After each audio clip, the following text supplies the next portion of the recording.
What's good with y'all? So look, this video is about yoga of wisdom, and it's going to be a summary of how you would practice it. And then in my next video, the last video about yoga of wisdom, I'm going to give an actual example of me practicing it. And yeah. So let me give you the summary real quick. First of all, how do you even practice yoga of wisdom?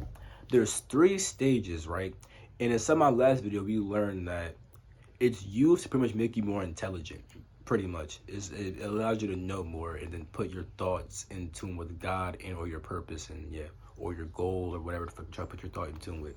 So with that being said, right, the three stages and steps are to listen, reflect, and then meditate.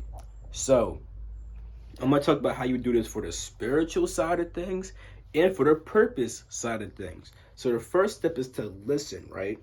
So spiritually, you would at first listen to spiritual teachings, whether it be from like Hinduism, Buddhism, Nichirenism, which is also Shituat Netter, which is also Egyptian mythology. So you can learn that shit. You can learn fucking Sufism. You can learn fucking Gnostic Christianity. You can learn fucking Kabbalah Judaism. And I said those three: Sufism, Gnostic Christianity, and Kabbalah Judaism, because all those things are mystical traditions and stuff like that. So those can actually help you get into what the source. But Orthodox Christianity and Orthodox Judaism and stuff like that and all that other shit, Orthodox shit is not really gonna get you into what the source. But that Gnostic shit and that Sufism shit for the Muslim shit and that Judaism and that Kabbalah shit for the Judaism shit, it's supposed to be solid. I ain't fully studied them shit, so I can't fully tell you yet, but I'm gonna study them eventually. And yeah, so and by listening to these teachings, right, you can either go to a temple, a church, read a simple book, watch a video, go to like a lecture or something like that.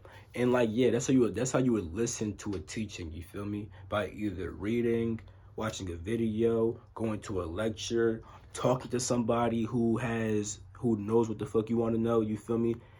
Any way of getting information and listening to that, that's how you would practice the first stage of listening to a spiritual teaching. Now for your purpose, right, you would listen to shit about your purpose. So like you would research shit about, like, you would research what you need to know, what skills you need and stuff like that, you feel me? What actions you need to take and stuff like that, you feel me?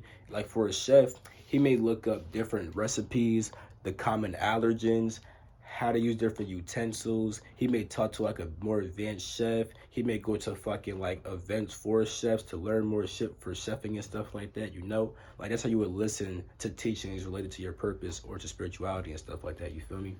And then you will reflect because like when you hear the teaching, right? You reflect on it and then you're like, okay, how does that make sense? How does that apply to my life? You feel me? And then as you reflect on it more, right, you'll make connections between this new thing and something else old inside your life. So let's say like with like the spiritual thing, right? You may hear a spiritual teaching, right? And then you're like, oh shit, I can relate that to this situation. You feel me? And for a chef, right, he may have a recipe and be like, holy shit, inside this recipe is kind of like that one, because you know they like you may notice that like certain recipes had the same ingredient, and then you'll be like, okay, I see why it has that ingredient type thing, you feel me? Because that's what that ingredient does type of thing, and I can relate it to the old food and stuff like that, you feel me? And then it's like when you meditate, finally you become one with that thing. You fully understand the teaching. So it's like, okay, with the spiritual shit, it's like, oh yeah, I got the teaching, I could apply that. I could apply that to this. Okay, boom. Let me slow down. So, spiritual guy, right? He's like, okay, boom. I got this teaching. He's like, oh, that's a pretty cool teaching. I can relate that to this part of my life. As you reflect on that more, you're like, oh yeah. And then that happened in that part of my life, and then that happened to my friend, and it's like, oh shit, I get it. That's when you meditate on it, you become one with that shit. Now with like the chef shit, right? It would be like you got the recipe, you're like, oh, it has that ingredient. I used that shit before. Oh yeah, and that recipe uses it also. Oh, that ingredient does this. You meditate on it and you finally get it. Boom. You see what I mean? And now it's like when it comes to the spirituality shit, Now your thoughts are more in tune with God because now you understand a spiritual lesson. Now when it comes to being a chef, you're a better chef because now you understand this one ingredient way more. You feel me? And how it affects the recipes and stuff like that. You feel me? So I hope that shit made sense. And inside my next video, I'm gonna actually give an example. Like I'm gonna add like I just love some spiritual shit. I'm gonna connect it to some shit, and I'm gonna like meditate on that shit. And yeah, and I'm gonna also do that shit for like a fucking chef, where the chef might learn how he reflected on that shit and stuff. Like I'm gonna get real specific. You feel me? So yeah, stay tuned for that. Peace.